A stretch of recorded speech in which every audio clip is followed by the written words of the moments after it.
Good afternoon, everyone. A very warm welcome to the July seminar of the Norwich Institute of Healthy Aging. My name is Wendy Hardeman. I'm a professor of behavioral science at the School of Health Sciences of the UEA, and I'm chairing today's seminar. And it's lovely to see so many of you here today. And we've got two excellent speakers for you today. If you have any questions for any of the speakers, then please, you can put your questions in the chat box, or you could, if you're happy to, you can switch on your mic and your camera to ask a question. If you're not speaking, could you please mute when your mic, and also to make everyone aware that we will be recording this seminar. So it's a great pleasure, and I'm absolutely delighted to welcome Professor Dame Theresa Marteau as our speaker today.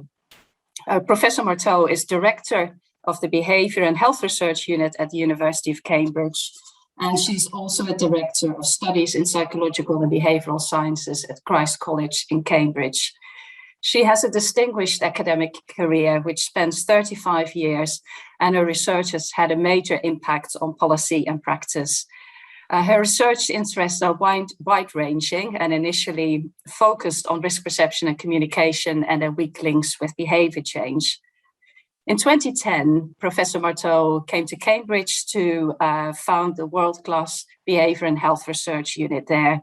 And the main focus of the unit is on developing and evaluating behaviour change interventions, taking quite an innovative approach of focusing on non-conscious processes underlying behaviour change, whereas a lot of the interventions had focused on more reflective routes, like helping people to set goals for behaviour change. A third key area of her research concerns the acceptability to publics and policymakers of government interventions to change behaviour.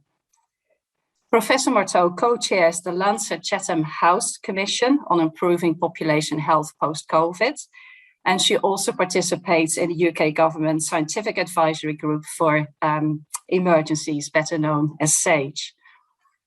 Professor Marteau will talk today about changing minds, about changing behaviours, and we really look forward to your talk, Theresa. So over to you. Thank you so much, Wendy. It's really lovely to be here. Let me just get up my slides.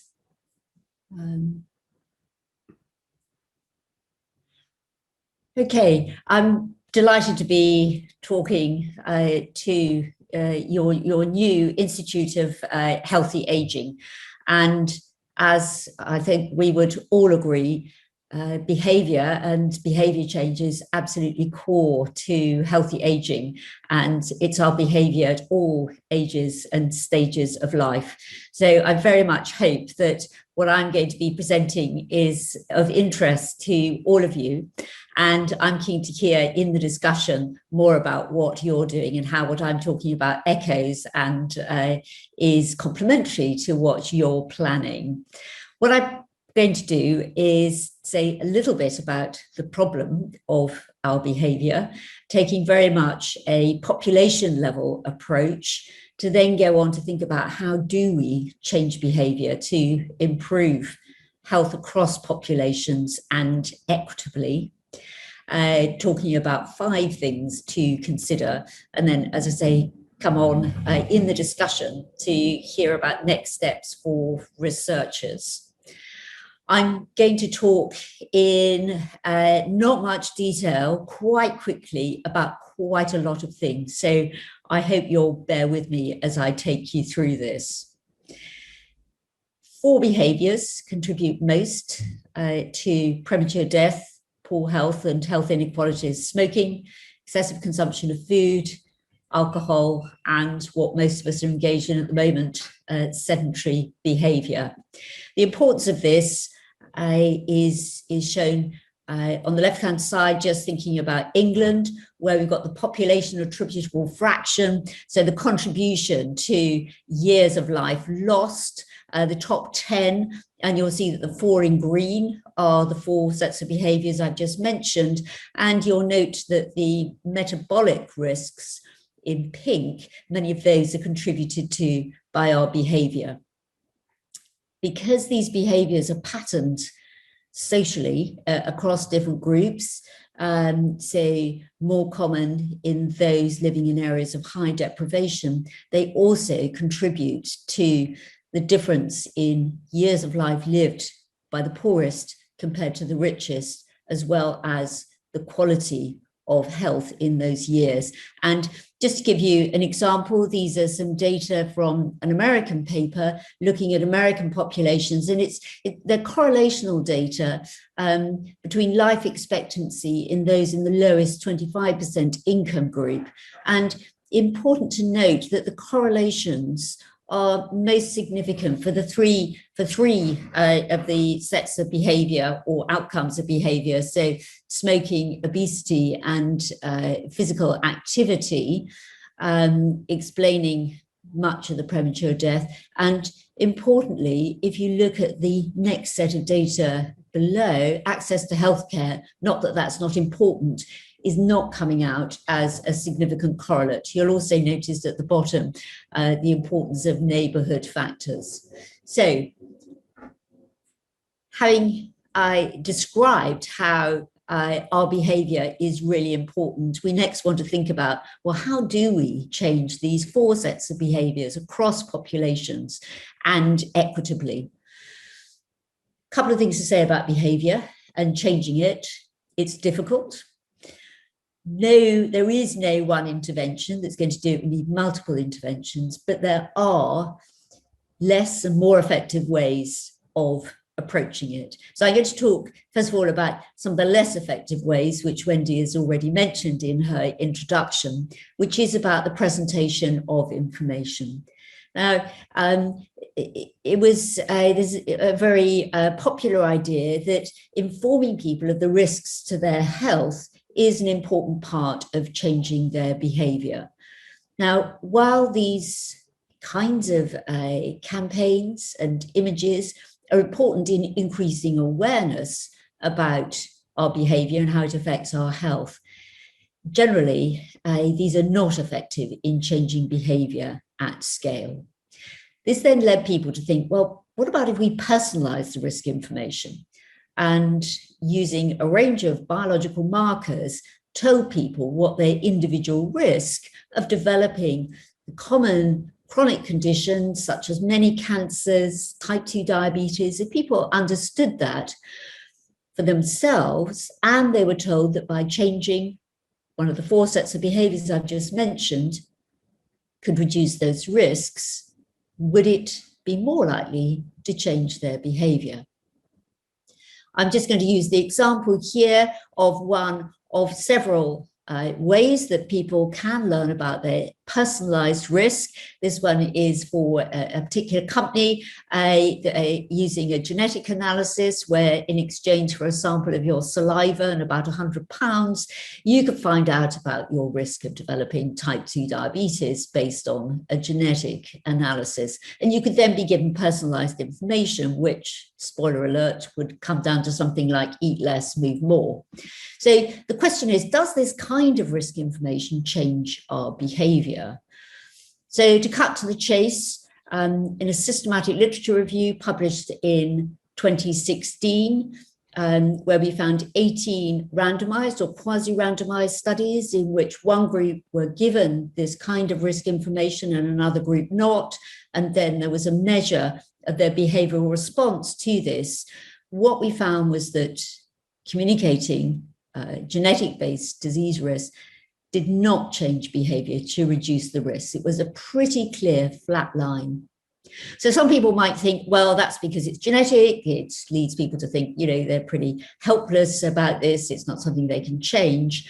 But in fact, these results are also shown in a range of other reviews for different conditions using different sets of biomarkers.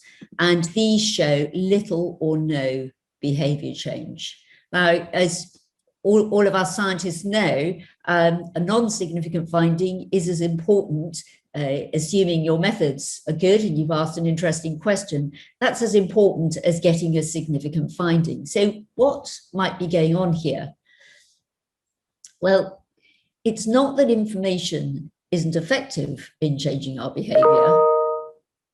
it depends which behavior we're trying to change. So I think these images show that there can be very, we are exquisitely sensitive to information about risks that are existential, so death or not, that follows immediately, compared to the kind of risk information to change the kinds of behaviors that we are interested in, where generally the threat is not perceived as large enough because the threats are in the future and there's a deal of uncertainty associated with it.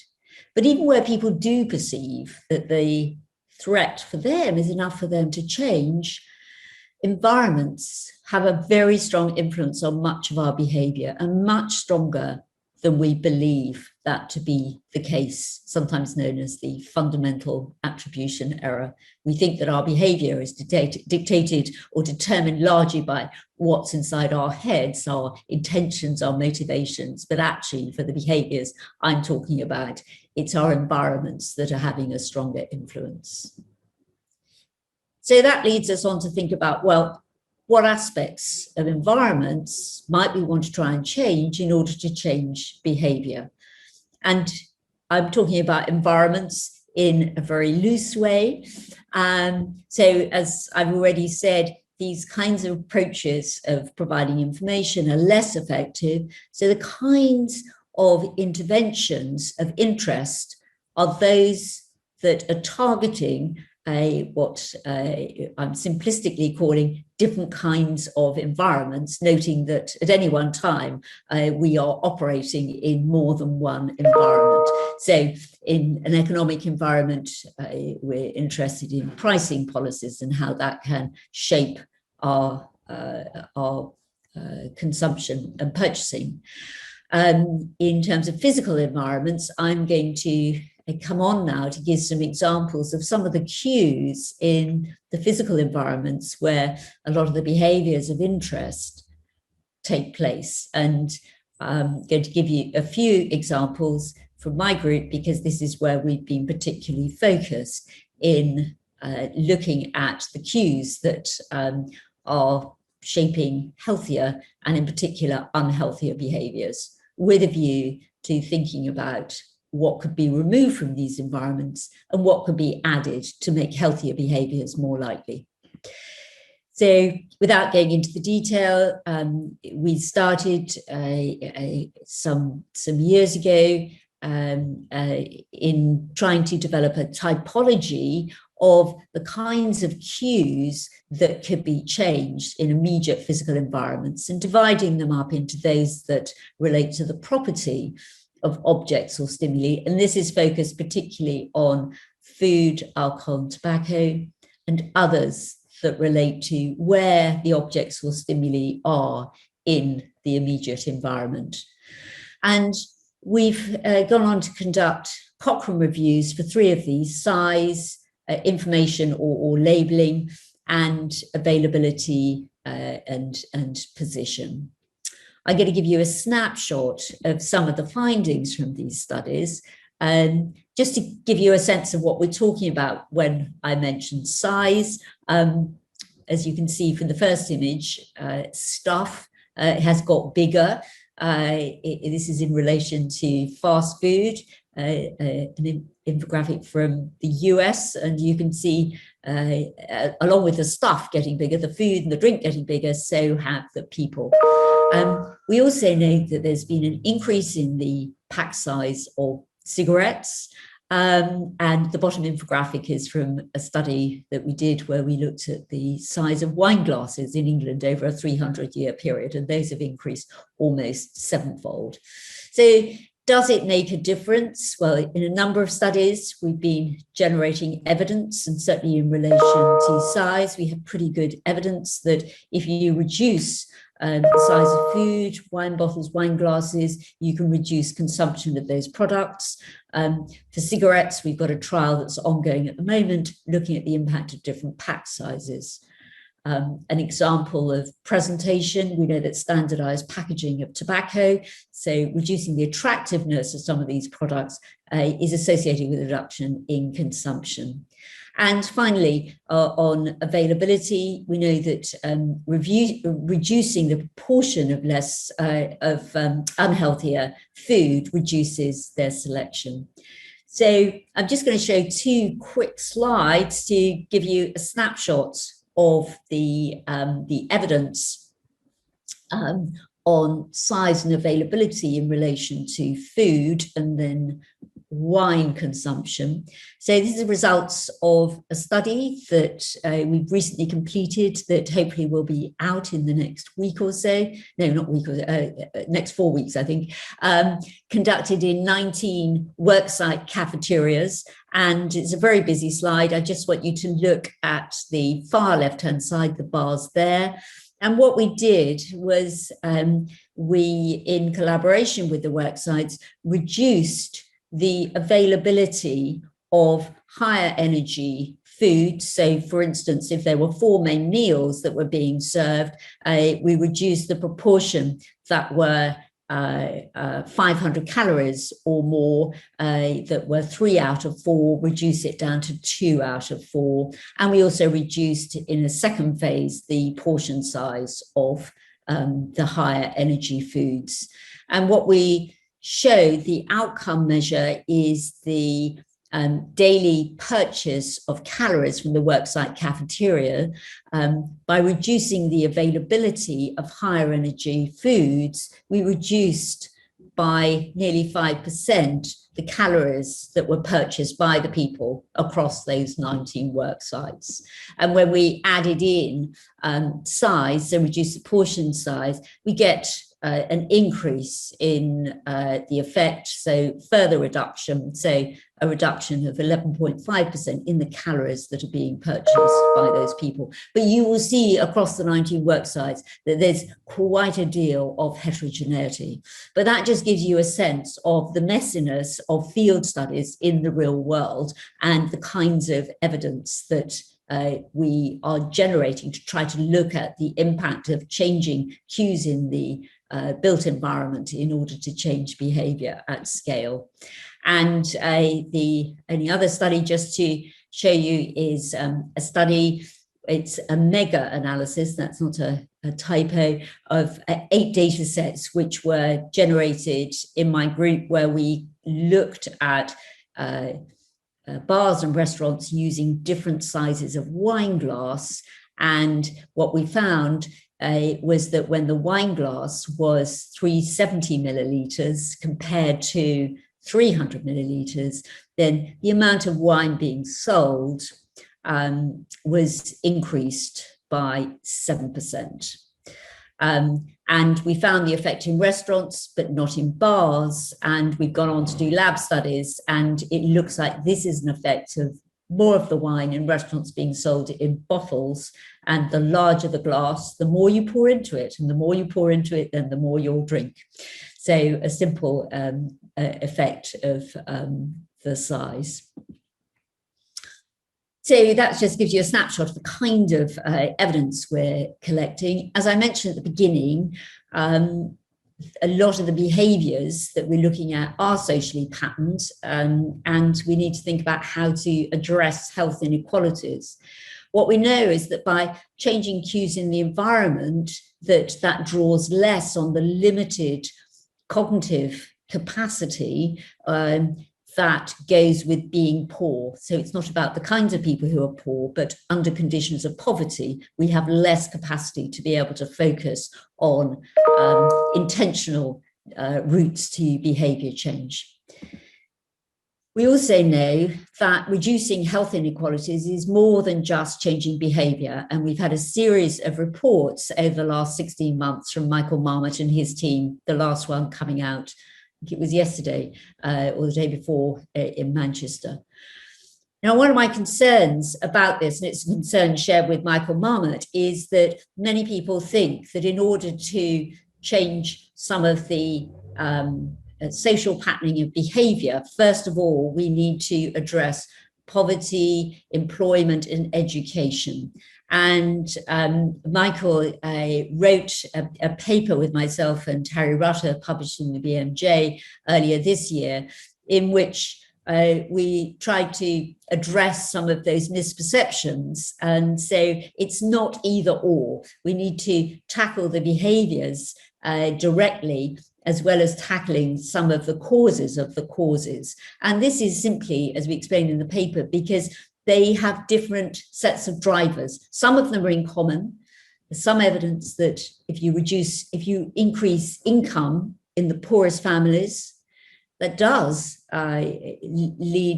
reduces how much alcohol and tobacco they purchase, and can increase fruit and vegetable purchasing. But the other drivers, looking at the environments in which those who are poorest live, are those environments that make unhealthier behaviour easier. So we need to do both. So having generated evidence on which cues in environments look like they're good candidates for attempting to change those environments, we need next to think about what are some of the barriers which have been described by Swinburne in a paper in The Lancet in 2019 as policy inertia. So that's where you've got a gap between a set of evidence that shows this could make a difference to population health and policies not being enacted. And in that report, they identified three barriers: inadequate political leadership and governance. So this is not UK-wide, this is global. Importantly, strong opposition by powerful commercial interests that stand to lose by the introduction of effective policies, and a lack of demand for policy action by the public. So just thinking about some of the strong opposition to policies, this is described, I think, initially in this book, The Merchants of Doubt, which focused particularly on the tobacco and fossil fuel industries, casting doubt on the science and the scientists. And we've seen that in more recent campaigns. We also see how we've got sponsorship of a variety of sports that are happening at the moment. So thinking about the Euros, but we've also seen a bit of pushback when Ronaldo, in I think it was a Portuguese match at the press conference, made it quite clear that agua was his preferred drink. So there was talk of the sales price tumbling for Coca-Cola as a result of that, but there have been counter stories about it not. But nonetheless, this is possibly one way in which some of this marketing might be countered. But it's not just the big companies. There are also commercial interests of those who are selling these products at a much lower level of revenue.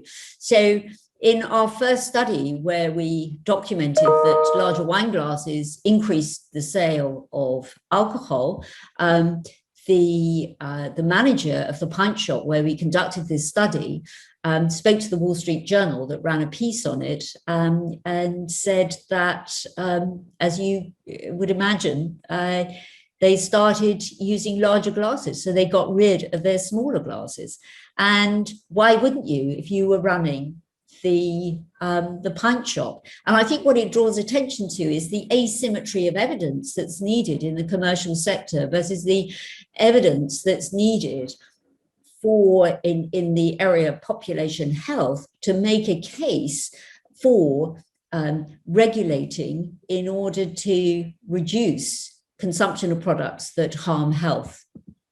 So there's been quite a bit of scholarly activity that's describing what's called the commercial determinants of health, but actually very little on examining the evidence for countering those effects. In part, it goes beyond behavioral science and into the areas of political science, but I think that this is where we need to have a much more concerted focus for scholars with expertise in this area. So the final thing I wanted to touch on is the importance of engaging and enabling citizens and communities and hearing their voice in terms of what is important for them. And there are several reasons to be looking at this. First of all, one of the major factors influencing policymakers, particularly politicians at a national level, is public acceptability of what they are doing. There's now a lot of work that's happening, and those of you interested in this area, I'd thoroughly recommend the OECD report on, as the subtitle says, Catching the Deliberative Wave, which describes the different approaches to engaging citizens. It's very, very descriptive. There are a few studies, well, actually none that I can find, that have actually tracked through the questions that have been asked, the policies that have been recommended, and the likelihood that they make it into policy. But it's a very important movement, I think, alongside other citizen civil society movements, and we're seeing that particularly in the area of climate change, more so than for population health.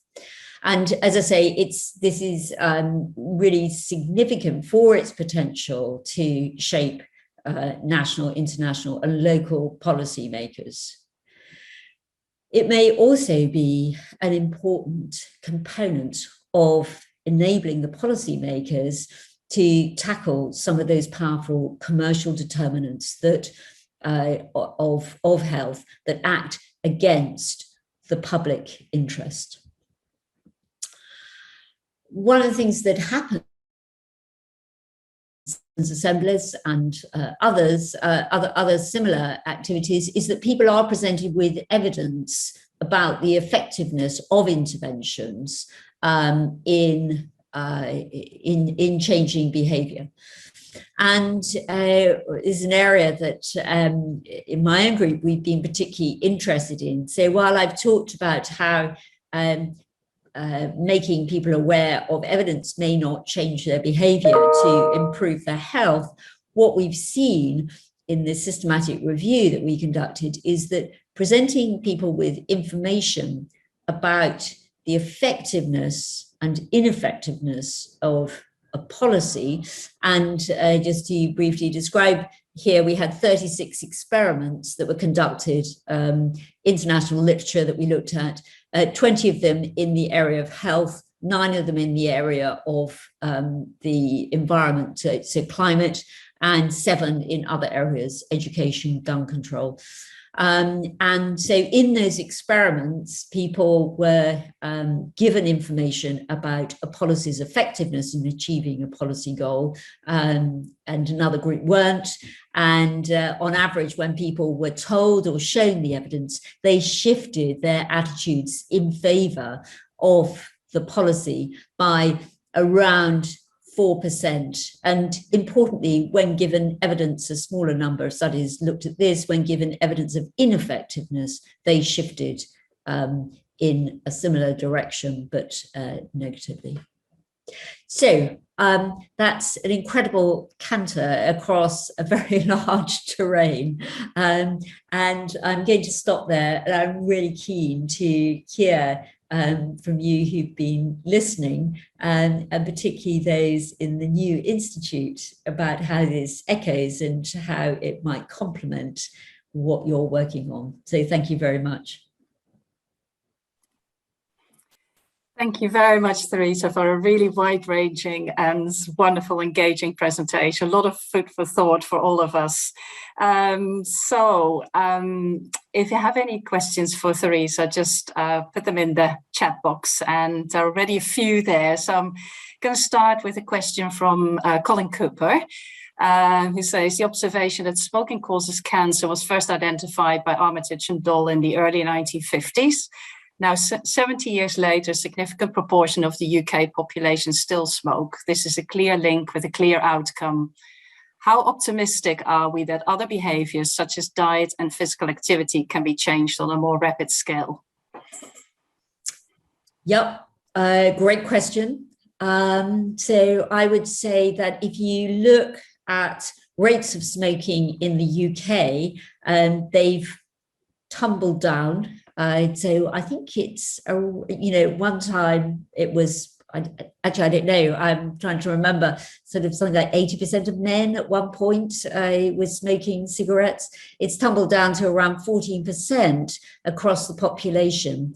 So dramatic change has happened. 2 points I'd make. One is that we still have a gap between the poorest and the richest in terms of rates of smoking, and that significantly contributes to the difference in life expectancy. And where the gap is largest is in pregnant women, where in areas of high deprivation, I think in Blackpool, around 28% of pregnant women smoke throughout pregnancy compared to 2% in Westminster. So that is a huge gap. So we've made good progress, but we still have a way to go. If you look, however, globally, and this is a global industry, there was a recent report from Lancet. I think the number of smokers has gone up over the last 20 years from 0.99 billion to 1.14 billion. So while national policies are important, I think this shows the importance of international policies. So how optimistic to be? Well, the Framework Convention on Tobacco Control, I think, has been really important, and others might want to come in on this. But I think hopefully we can learn from where there have been successes in tobacco and where there haven't been.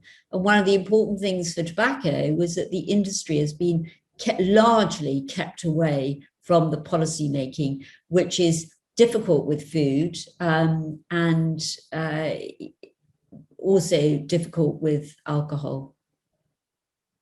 So I'm not sure I answered your question, but I think just a couple of observations. I think it's tough, and we have to learn from what has happened before in the area of tobacco. Thank you very much, Theresa. And Colin was commenting in the chat box that in the 1950s, indeed, more than 90% of men smoked. And Caitlin Notley is commenting that the rates of smoking are so much higher in vulnerable populations, such as people living with mental health conditions. Yeah, great. I've got next question for you from Louise Smith, who says, thank you for this really interesting, well-structured and well-delivered review. I've really appreciated it. I'm interested in the evidence on personalized risk information, as it is so popular. As Director of Public Health, I'm required and funded to commission NHS health checks to test people and tell them of their risk of cardiovascular disease. What are your views on its effectiveness? Good question, Louise. It's a really good question. So the health checks, have not been subjected to randomized controlled trials. I think the health checks may well be significant in terms of detecting people who may be missed through a primary care net, who could benefit from prescription medication. In terms of changing their behaviour, I'm really not sure that these are adding to what would happen in primary care through the very precise, evaluated ways in which GPs and others can talk to people about their smoking in order to get them into stop smoking services, and talking to them about weight in order to get them into the commercial weight loss programs. And I'm thinking about very elegant studies that have been led by Paul Aviard in Oxford, for which there is a good evidence base. So I remain intrigued as a scientist, but as somebody interested in population health, somewhat despairing that we are gung-ho on health checks when the evidence that I have seen and that I have just presented to you across a range of reviews does not support this information leading to behaviour change on its own. Great one. Yeah, maybe to add as well, Theresa, you'll be aware of the whole research program, program grant for applied research on very brief interventions to promote physical activity as part of the NHS health checks, where we also found no evidence of a positive effect. And yeah. I think that's absolutely right, Wendy. So it may well be that if we have intervened to change our environment, so thinking about physical activity, if we have increased the amount of green space in our cities, we have increased the walkability, it's a terrible verb, isn't it? If we've made reduced the amount of space that's taken up by cars, made it more attractive, more likely that children will play outside, given more access to green and blue space, then these kinds of individualized interventions could have an effect. But to intervene at an individual level without having the enabling environments, I hesitate to use the term cost effective or cost ineffective, given that we do have health economists here, but I don't think that this is an effective I wouldn't prioritize this based on the evidence. Yeah, good, thank you. I've got a few more questions in the box. One from Michael Hornberger, who's asking you, could you comment on how peer support or pressure is an environmental factor influencing health behaviour change? Yes, that's a really good question, and not something I know much about, but I think that I would consider that to be part of the social environment. And I think there is a good evidence on that, that those close to you will affect your behaviour. And I was talking about pregnant women smoking, and that was something that I have done some work on, looking at personal financial incentive schemes, and some really important qualitative work that was done around that time. This is one of the variables that is clearly having shaping those behaviours, that if you are in environments where many of your peers are smoking, actually to start changing your behaviour, start shifting your identity in a way that can feel uncomfortable. So it's a very important factor, not a reason not to intervene, but a variable to bear in mind in intervention programs. Yeah. Great, thank you. I've got a question from Emery Minnehain for you. Thanks, Theresa, for a fantastic presentation. What is your view on the role of personalization of behavior change targets based on individuals' baseline behavior or preferences rather than a risk profile as a starting point? We've had some success using this approach in our recent MEDEX intervention to get an at-risk UK adult population to adopt a plant-based Mediterranean-style diet. Yeah. Any views? So as I said right at the beginning, there is no one way to change behaviour, and my focus is very much on population. So I've been talking about if you want to get a shift across the population to begin to make a dent in population, improving population health, then I think you need to intervene at a population level. That's not to say that there isn't space for individual level programs where there's evidence of effectiveness.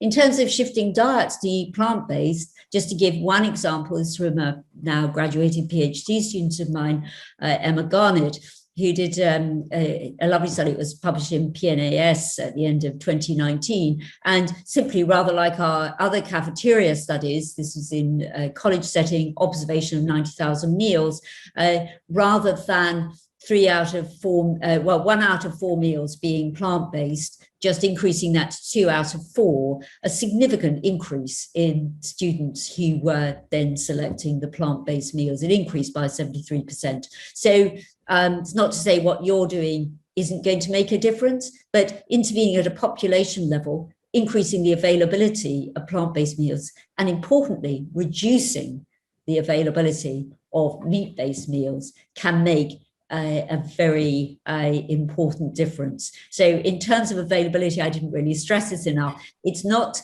just, so there are different ways of categorizing or classifying availability interventions. You can do it in an absolute way. You could just add more plant-based meals, but the evidence that we have to date suggests that the important thing is to remove the foods that you want people to move away from, the proportion of them, and increase the proportion of the foods to which you want people to move. Great, thank you. I'm sorry for firing so many questions at you. People obviously have been really, your presentation has it's been a lot of food for thought. So I've got a question, next question here from David Young. He says, with regards to environmental drivers for healthy behaviours, do you have any particularly good examples of where these have been implemented? Or are there any particular countries that are leading the way from a population or policy point of view? It's a really, really good question. Coming back to tobacco and tobacco control policies, we've seen great success. Thinking about Australia in particular, which has led the way. So I would call those environmental policies where pricing has been to ratchet up the price significantly. I think it's every year or maybe every 6 months. The first to introduce standardized packaging on tobacco products, so that's sort of changing the presentation.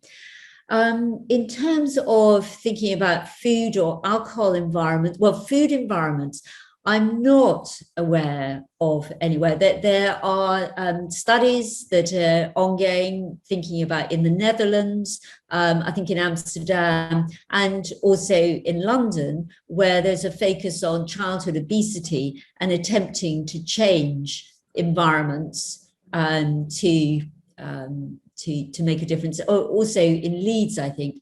But given what I've been talking about, it's great that these projects are going on and there is an attempt to evaluate them, but it's still existing. Those projects are still taking place in a broader environment shared by us all, just thinking about the amount of exposure that people have to ads for junk food, kids and the rest of us. So that doesn't change. So they're rowing against the tide, if you like. And so any positive changes that they can detect would be really, really good.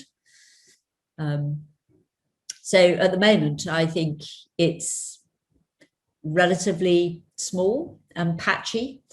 So I was talking earlier to Anne-Marie about the new obesity strategy and waiting with interest to see what that is going to hold in terms of an attempt to shift or introduce changes at an environmental level. Certainly, I would see, calorie labeling as an intervention at a population level.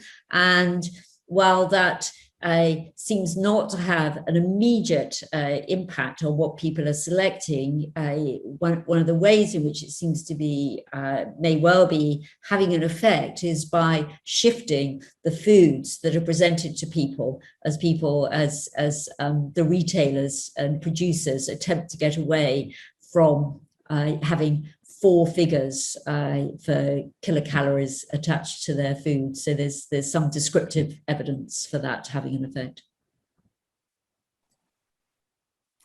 Great, thank you so much, Theresa. And so there's still many questions in the chat box, but I'm afraid we have run out of time. So I'm really sorry for those who posted questions that we haven't had time to ask Theresa to answer them. But We've got another speaker coming up. Theresa, I know you have to go to join another meeting, but on behalf of all of us, thank you so very much for joining us and for your excellent presentation. And I think we've all taken away some key messages from your talk for our own work, whether it's research, policy or practice. So thank you very much. Well, I want to thank you, Wendy, for your kind words of introduction, and everybody here for your fantastic questions. I'm so sorry there isn't, it's not possible to have a dialogue with you all, but I've really enjoyed talking and answering your questions. So many, many thanks. And I'm sorry, as Wendy said, I have to go for COVID-related reasons, which is the story of my life at the moment. I'm not personally, but yeah, work. So it's very important. Thank you. Many thanks. Bye. Bye. Bye. Good. So we're moving on now to the member section of our seminar, and I'm really delighted to introduce Dr. George Xaidopoulos, and I think, George, I hope I've pronounced your name all right. Yes. Who is a senior research associate in health economics consulting at the Norwich Medical School. So George has experience of working on consulting and research projects at high-profile institutions, and they include Surrey University, the UEA, and MIT. And he specializes in the economic evaluation of healthcare information technology and the return on investment offered by medtech interventions. So George, if you're ready, you can start sharing your slides, and we look forward to hearing your talk. Yes, thank you. Can you see my slide? Yes, I can. Thank you. Perfect. So thank you, Wendy, for the introduction. In this session, we will try to provide you with a brief introduction to the vast and interesting world of health economics. But first, a few words about our unit. I'm part of the health economics consulting, which is kind of a unique setting in the University of East Anglia. We are balancing our work between commercial consulting and academic research, where commercial consultancy, we are focusing also in some research projects. It was set up in 2011 due to the rising demand from NHS and the vision of our director, Professor Richard Horham. It's fully owned and supported by UEA under the umbrella of UEA Consulting Services. We are a non-for-profit organization, and all our profits are invested in Norwich Medical School. And as Wendy mentioned, we are based in the Norwich Medical School. This just for the people that might have not know us. We have a vast pool of clients and collaborators spanning from funding bodies to charities, medtech companies, secondary and primary care health units, individual doctors and pharmacies, community services, local authorities and governmental organizations. And with our experience, we will try now to introduce a bit to you the world of health economics, as I said before. But before we start, we will need to start from the basics, basically. And health economics are part of economics. So I think that we need to start by defining, in a macro level, what are economics. And particularly, I like two definitions. One brought to us by John Maynard Keynes, and the other brought by Samuelson.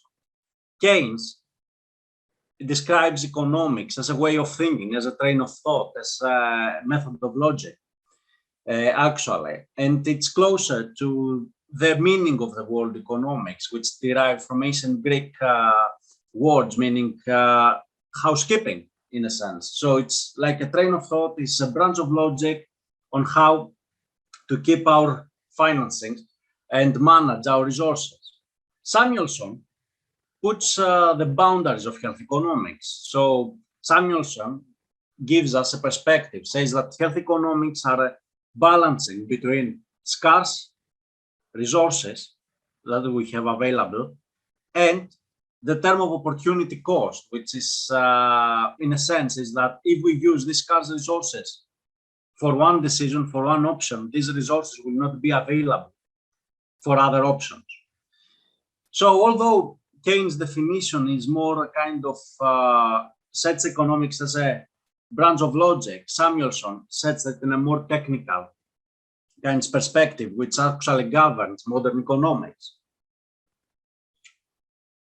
In a sense, is combining the two definitions. We are ending with the economics being about what is produced, how it's produced, and for whom it's produced in our society, in the boundaries of scarcity of resources and the opportunity cost.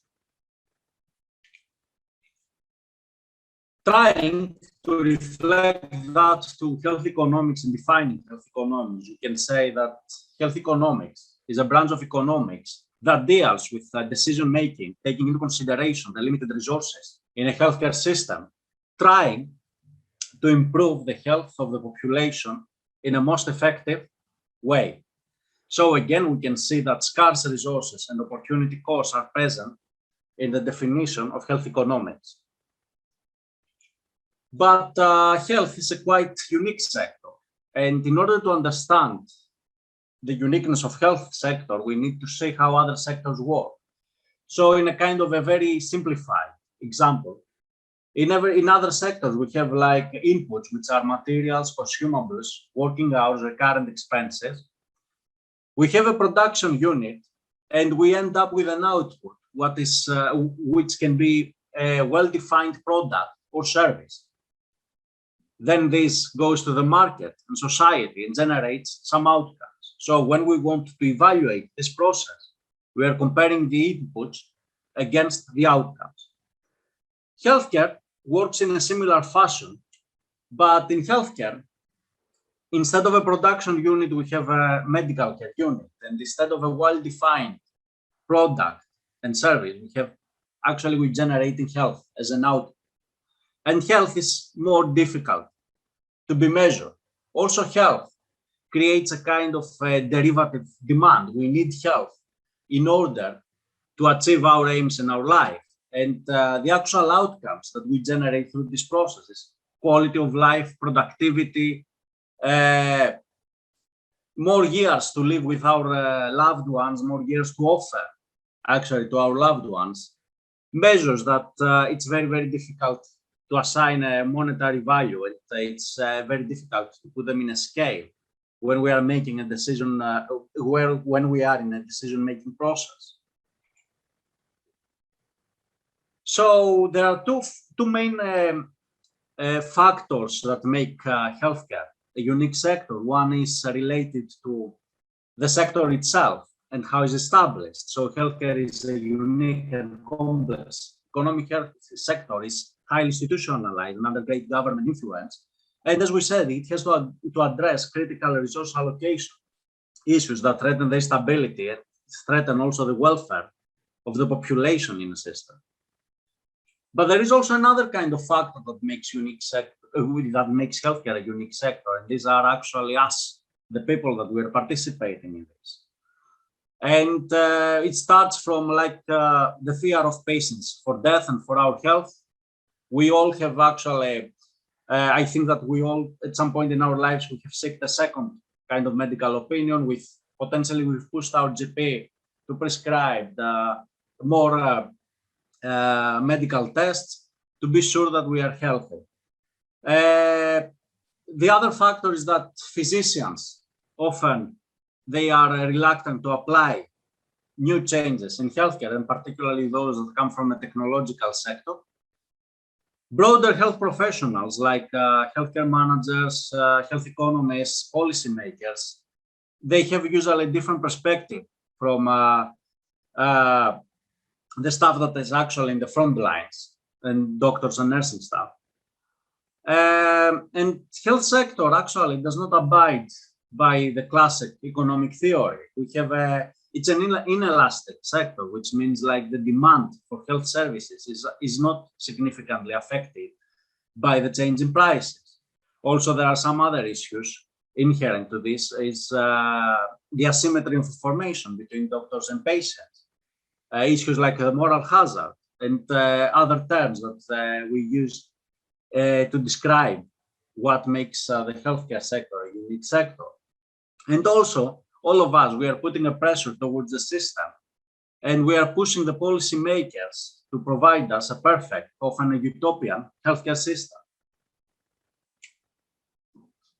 So why we need health economics? Health economics can help us balance the decision-making between the available resources and the improvements in efficiency of healthcare. They can help us move towards a perfect healthcare system. Although it seems non-achievable, it can actually shift decision-making towards better outcomes with a better efficiency for all of us. And this balance is achieved with the use of cost-effectiveness ratio, which actually signifies this relationship between the cost involved in a process with the improved outcomes that this will have to offer.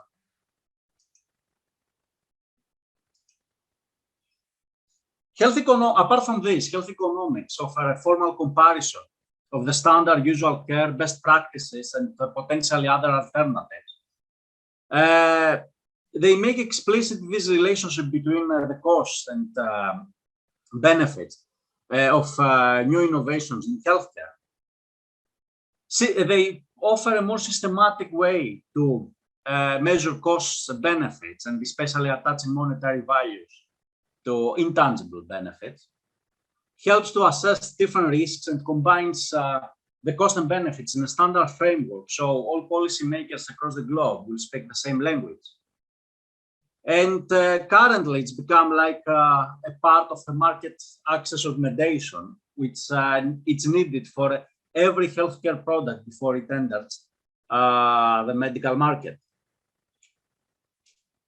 In a sense, health economics help us to move from a bad decision, let's say, which would be like just focusing on a cost minimization without investigating other factors inherent in the health sector, like the health outcomes and the quality of life that we are offering to the patients, to a better actual decision, taking a more holistic approach and putting in a scale the costs and the benefits and the health outcomes, and trying to end up to a best decision in the boundaries, as we discussed, about the scarce resources and the improved outcomes.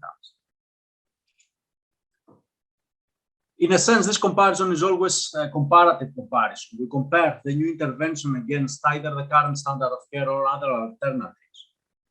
And we do it for a target population, and for each one of the branches, either the new intervention or the current standard of care or alternative interventions, we calculate their cost impact and health outcomes. And then we compare the relationship between the cost and health outcomes for both these strands. In a sense, we have a control and intervention strand, and we use it in order to end up to decision-making if the new intervention is worth to be adopted by the system and if will offer greater benefits.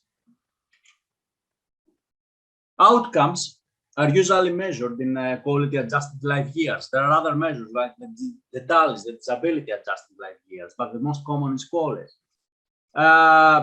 They offer us some advantages, as they can sum to account for changes in quality of life and life years. And by participating in this relationship between costs and outcomes, they can help us end up to a more effective decision-making process.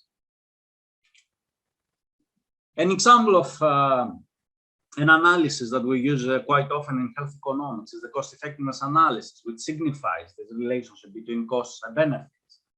And the measure to balance our decision-making is the incremental cost-effectiveness ratio, which shows us the relationship between the difference in costs between the new intervention and the current standard of care against the difference, the delta, in health outcomes between, again, the intervention and the standard of care. This provides us like a price per unit of outcome, per unit of quality of life that we are gaining. And the lower the price, the greater value for money we are getting for this. For the healthcare systems, there is like a threshold, a willingness to pay threshold that the system is willing to pay for each one of for each unit of the outcome that we are getting. And generally, our decision making is based that if the ICER is lower than the threshold, then this intervention is worthy to be adopted. To help us understand better how we end up to this decision making, we have like the cost effectiveness play, which actually is a graphical representation of the ICER in terms of the cost and benefits. As we can see,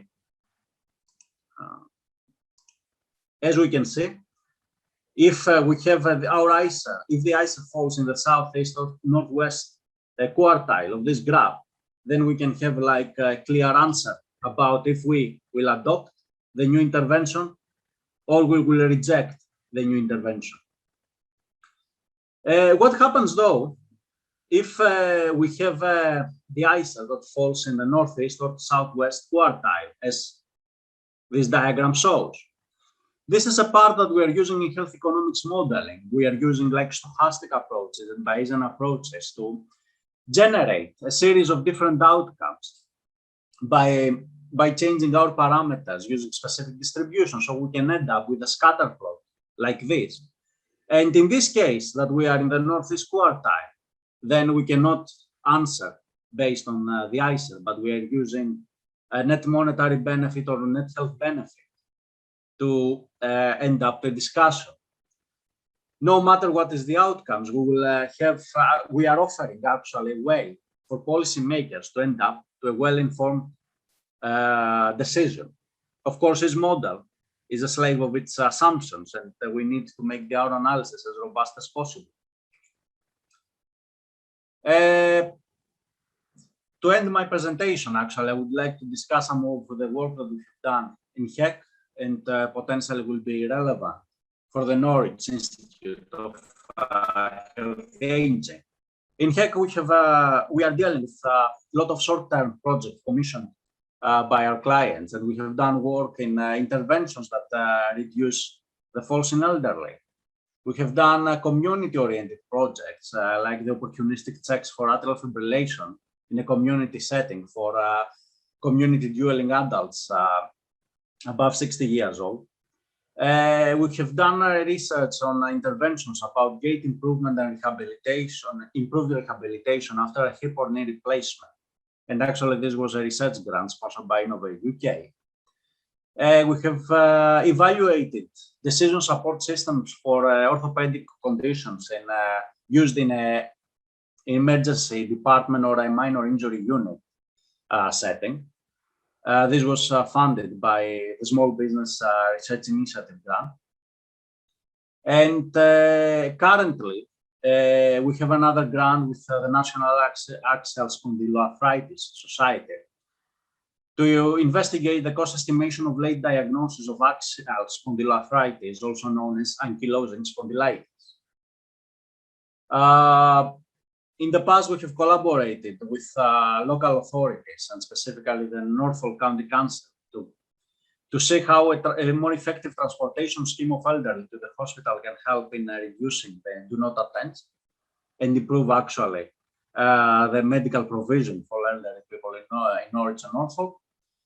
And we are also dealing with some more long-term chronic conditions like cancer, etc. And we had evaluated different artificial intelligence interventions in cancer. And here I have an example for an artificial intelligence intervention for improving the mammography screening for NHS. And that was the end of my presentation. Good. Thank you so much, George, for giving a really comprehensive overview of health economics and the work that you're doing. It's really a wide range of projects. If anyone has got any questions, then please pop them in the chat box, or you can raise your hand as well. We're with a smaller group at the moment, so that'd be fine. George, just do a question to kick off the discussion. If people are interested in working with your unit, how do they get in touch? How does it work? So we are based in we were based in the pre-COVID era in the BCRE building, in the hospital premises. Currently, people can get in touch with me, with Professor Richard Forham, with our business manager, Anna Sweeting, our admin, Liz Loud, and then we can, usually we arrange an initial meeting with them to understand what is their needs and to understand better the area that is under investigation, and we are moving forward from there. Great, thank you, George. It'd be lovely, if possible, if you could turn on your camera, because the moment, sorry, yeah. make it a bit more personal. Anyone else who wants to, it's quite nice to see a few faces rather than staring at a black screen. Can't get mine on.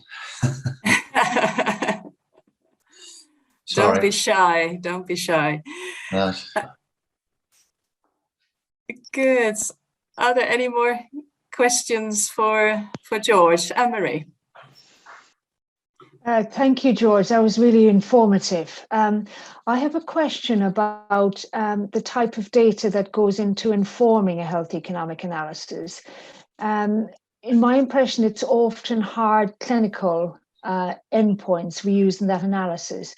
Is there any move towards a more patient-centered self-assessment of the effects of interventions in health economic analysis? Yes, very interesting question, and actually this is one of the misconceptions with health economics. We are not using only the hard clinical data.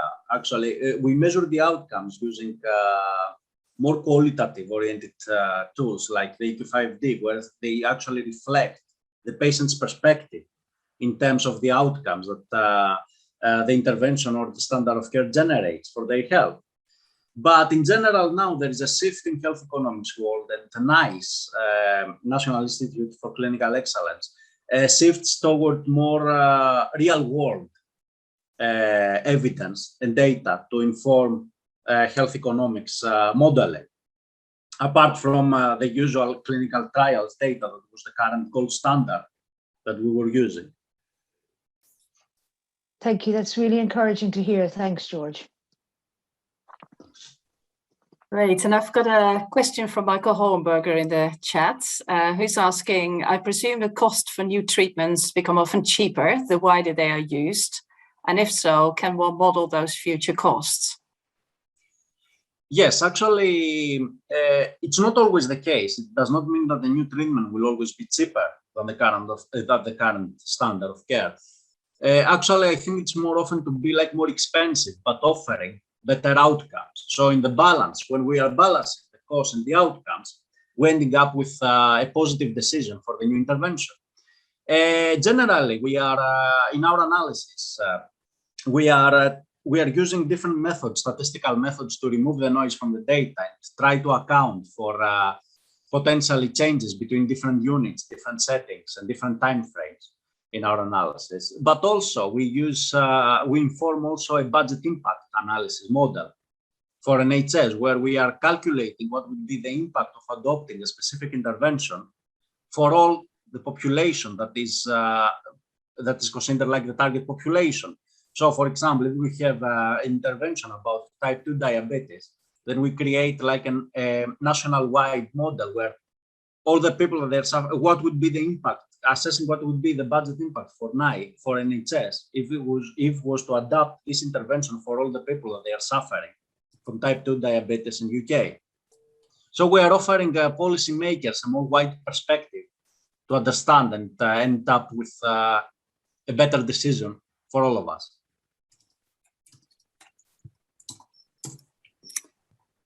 Great. Are there any more questions at all for George? Wendy, is that all right if I jump in? Yes, Martin, go ahead. So during the last 18 months with coronavirus and remote working, a lot of new initiatives have been launched, lots of digital solutions. How easy is it to use the retrospectroscope to work out what has worked, what's been value for money, and how much has to be a prospective study? So I'm thinking about things such as there's something called the Wizan box, which is a remote monitoring for care home residents, which links directly to GPs, that has had little uptake up to 2019 and has exploded in the last 18 months. Yeah.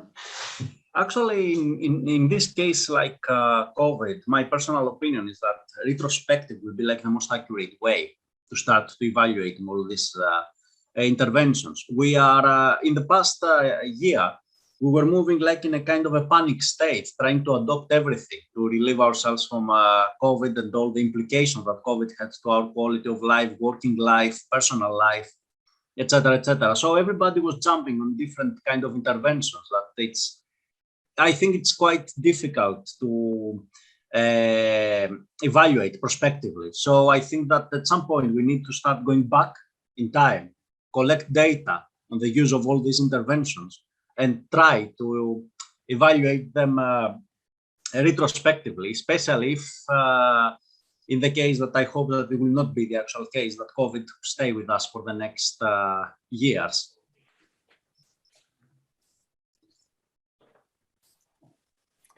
Good. I'm keeping an eye on the time, and we've got a couple of minutes left before we finish. So I'm sorry for anyone who's posted anything in the chat box that I haven't had the time to address. But I want to say a huge thank you to both George and Theresa for excellent presentations today. I've really enjoyed it. It's been, really a thought-provoking and engaging seminar. And I also want to thank all of you for contributing with questions and comments. It's been really great. Our next seminar will be on the 6th of August, and there will be 3 speakers. Elsa Welsh will speak about the links between diet quality and mental well-being in Norfolk children. Dr. Matthew Pontifex will talk about gene-environment interactions of APOE genotype. I'm sure I got that wrong, in the context of cognitive health. And in the member section, we have Professor Jeremy Turner, which, thank you, put in the chat box, who will talk about introduction to the Clinical Research Network Eastern. So I really hope to see all of you there next month. And thank you again for joining, and have a good weekend.